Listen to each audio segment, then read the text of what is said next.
So ayan ang development ngayon dito sa taas sa paggagawa ng beam. Mahaba kasi malaki. Ayan.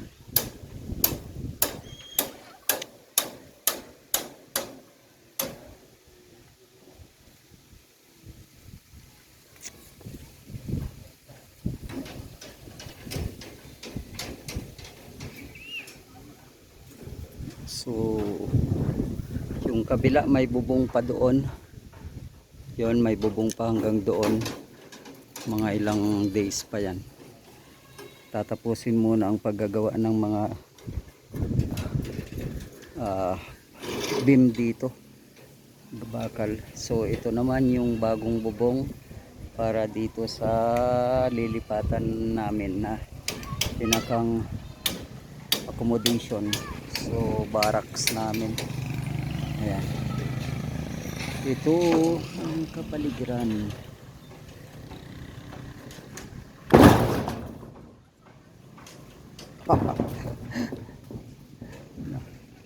Kala ko, uy, may mangga pa doon, oh.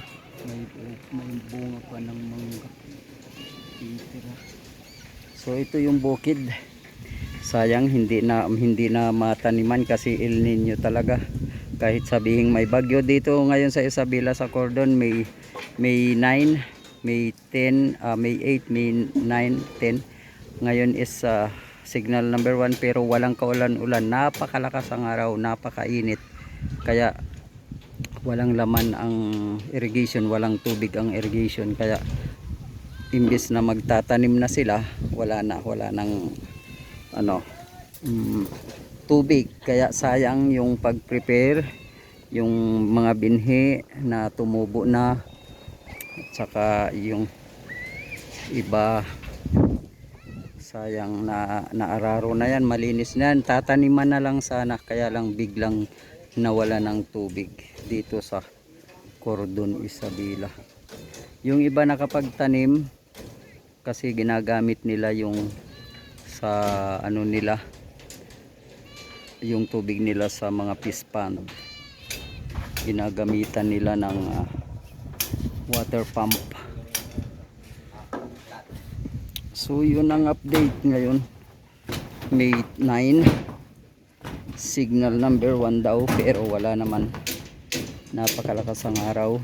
Yung irrigation halos yung tubig ko kapipirang kukunti, kapipiranggot na lang. Buti nga ay parang nagkakaroon na sana. Yan.